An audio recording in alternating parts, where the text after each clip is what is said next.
Hello, and welcome to Let's Learn Shona with Teacher Tari. Makadi zvenyu ndinokugamuchirai muchirongwa ngatidzidzei chiShona namudzidzisi Tari. Ndini wenyu mudzidzisi Tari. Muchidzidzo chanhasi tichaverenga nyaya yesadza nematemba. Nyaya yesadza nematemba. Nyaya iyi yakanyorwa ichiverengwa zvakare neni mudzidzisi Tari. This story was written by Teacher Tari.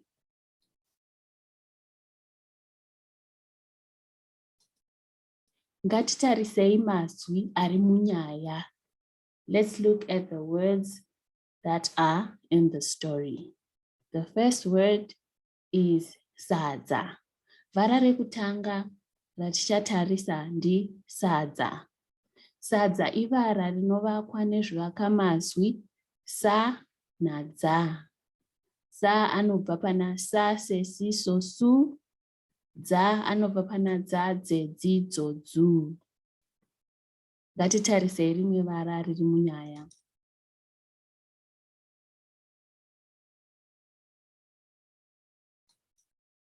Rimwe vara riri munyaya ndi matemba. Matemba. Matemba ivara rinovakwa nezvivakamazwi ma, te, namba. Ma, te, namba. Matemba. Matemba husavi hune mukurumbira munyika yeZimbabwe. The other word is matemba or carpenter in English. This word is built from ma, te, and ba. Matemba. Matemba. Matemba is a popular relish in Zimbabwe.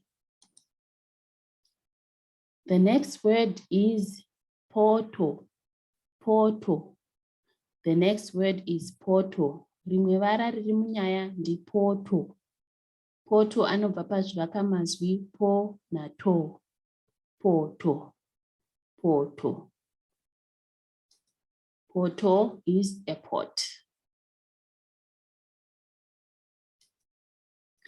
The next word is pani. Pani. Pani anovakwa nezvivakamazwi pa na ni. Pani. Pani is a pen. Pani is a pen. The other word is mugoti. Mugoti. Mugoti anovakwa nezvivakamazwi mu na go na ti. Mugoti. Mugoti. Mugoti is a cooking stick. Mugoti is a cooking stick. Rimwe vara ndi ndiro. Ndiro. Ndiro rinovakwa nezvivakamazwi ndi na ro. Ndiro. Ndiro is a plate. Ndiro is a plate. Ndiro. The other word is chipunu. Chipunu. Chipunu ivara rinovakwa nezvivakamazwi chi na pu na nu. Chipunu. Chipunu. Chipunu is a spoon. Chipunu is a spoon. Rimwe vara ndi chikafu. Chikafu. Chikafu ivara rinovakwa na chi na ka na fu. Chikafu. Chikafu. Chikafu basically means food. Chikafu is food. Ngatichipindei munyaya yedu. Tarisai adzoka kubva kuchikoro. Tarisai adzoka kubva kuchikoro.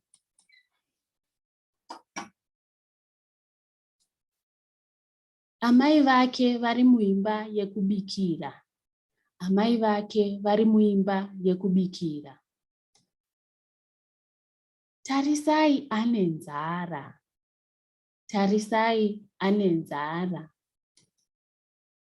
Apedza mbuva yake yaaenda nayo kuchikoro. Apedza mbuva yake yaaenda nayo kuchikoro.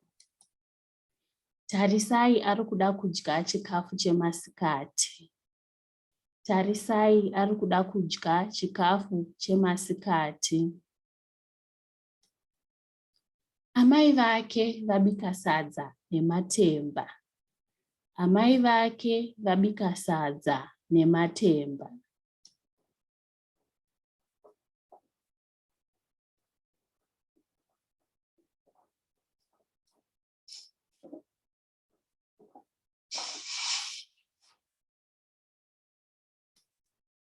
Chikafu chabikwa naamai chiri kunhuhwirira. Chikafu chabikwa naamai chiri kunhuhwirira. Amai vashandisa poto nemugoti kubika sadza. Amai vashandisa poto nemugoti kubika sadza. Vabikira matemba mupani. Vabikira matemba mupani. Tarisai anofarira matemba zvikuru. Tarisai anofarira matemba zvikuru.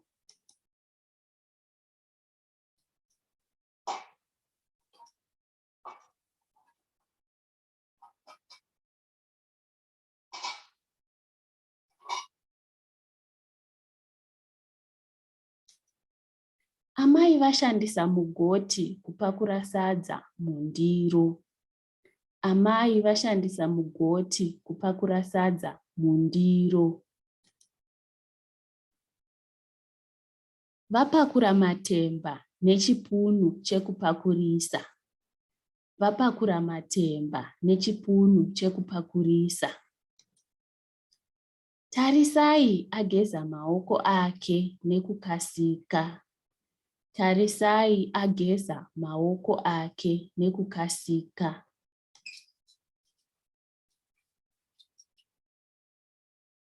Tarisai ari kubuda mate mukanwa nekuti matemba ari kunhuhwirira.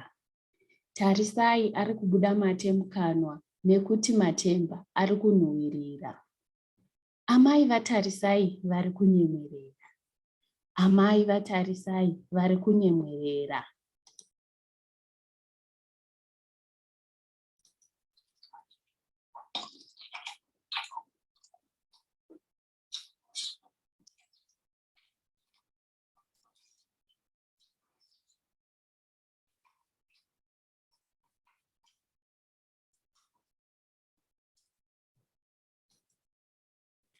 Tarisai adya akapedza chikafu chese chaapiwa naamai vake. Tarisai adya akapedza chikafu chese chaapiwa naamai vake. Tasvika kumagumo enyaya yedu. This is the end of our story. Thank you so much for listening. I thank you for joining me on today's lesson. For now, it's goodbye. Ndinokutendai nekuteerera kwamaita chidzidzo chanhasi cheSarai.